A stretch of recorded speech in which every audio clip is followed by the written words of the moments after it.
साथियों, वीएल मातंग, राष्ट्रीय अध्यक्ष बहुजन मुक्ति पार्टी, पटना बिहार से 25 तारीख शाम 6 बजे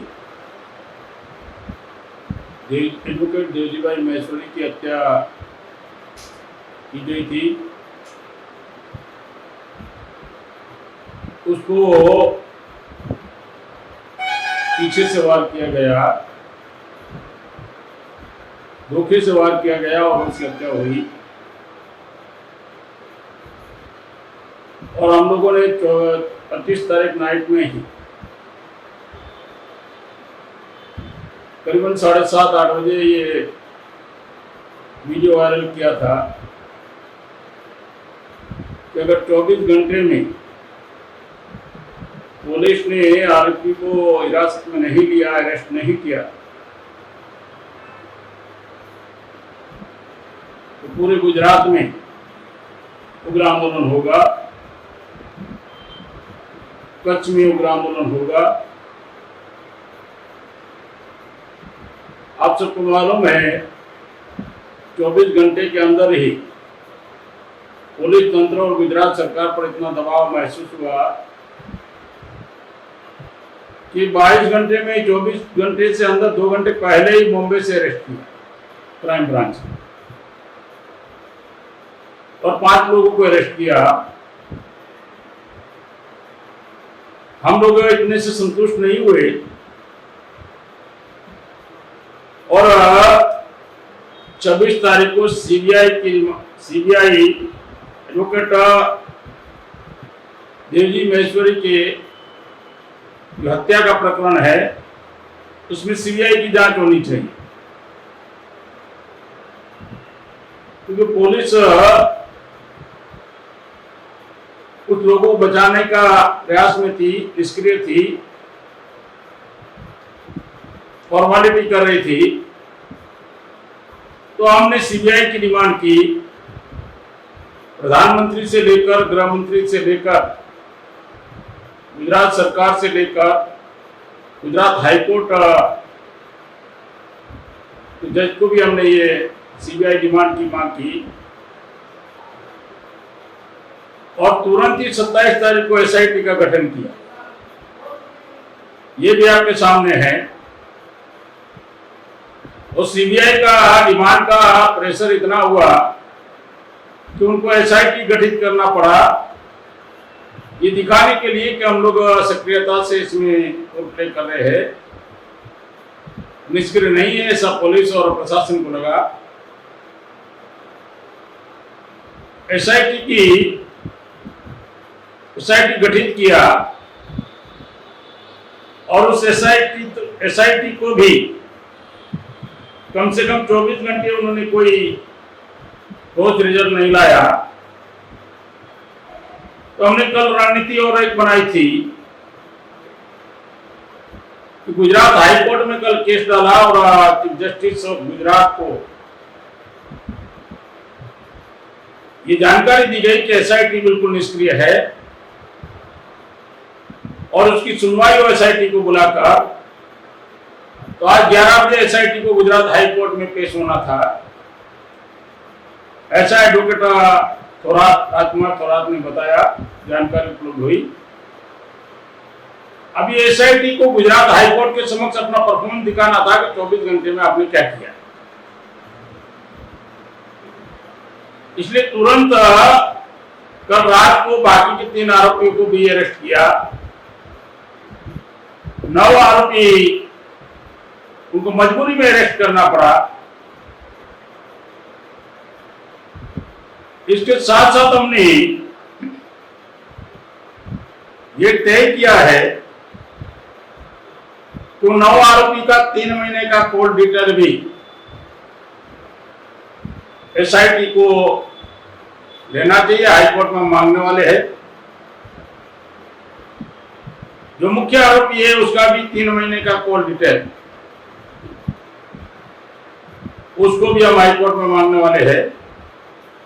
अर्थात हम छोड़ने वाले नहीं।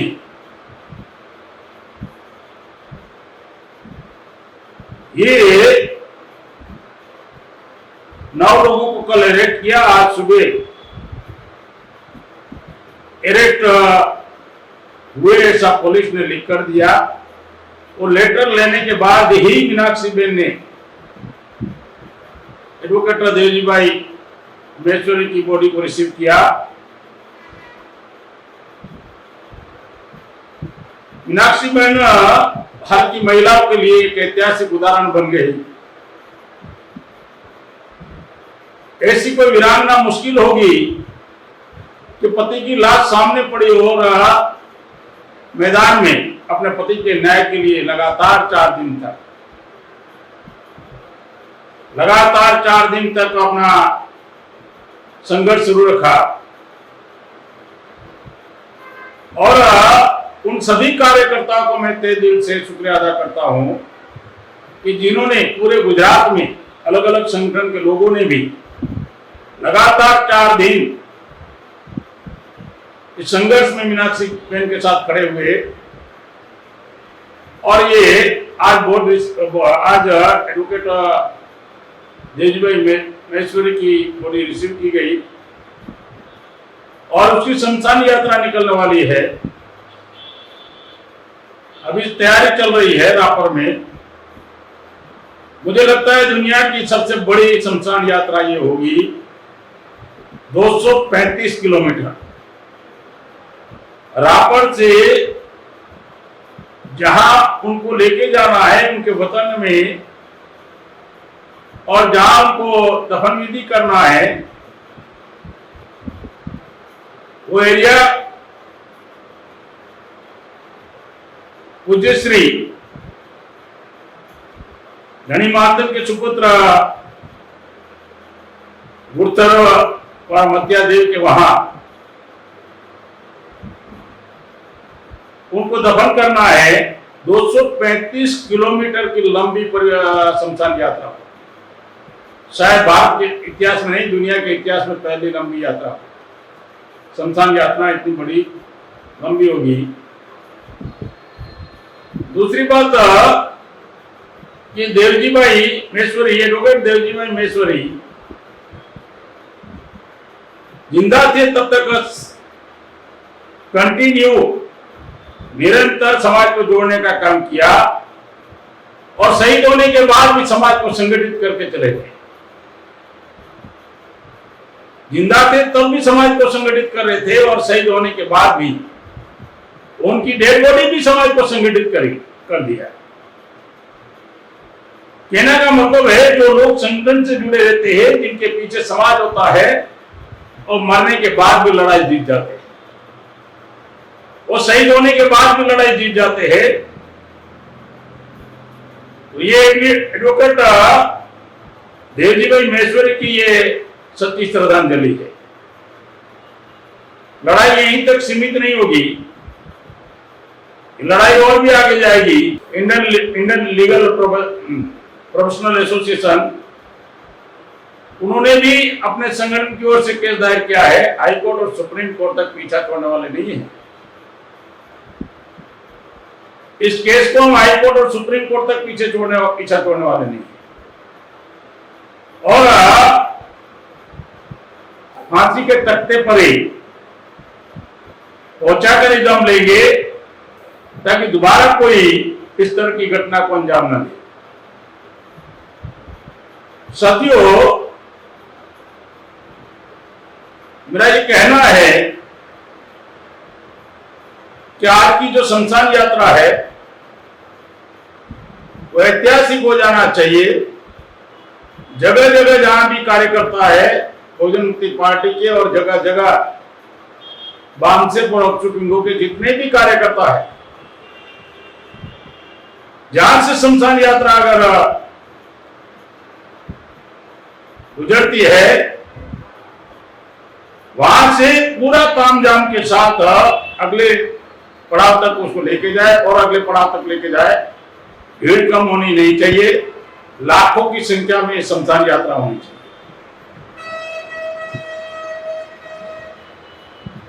ये शहीदों के लिस्ट में एडवोकेट देवजी भाई का नाम आज शामिल हो गया।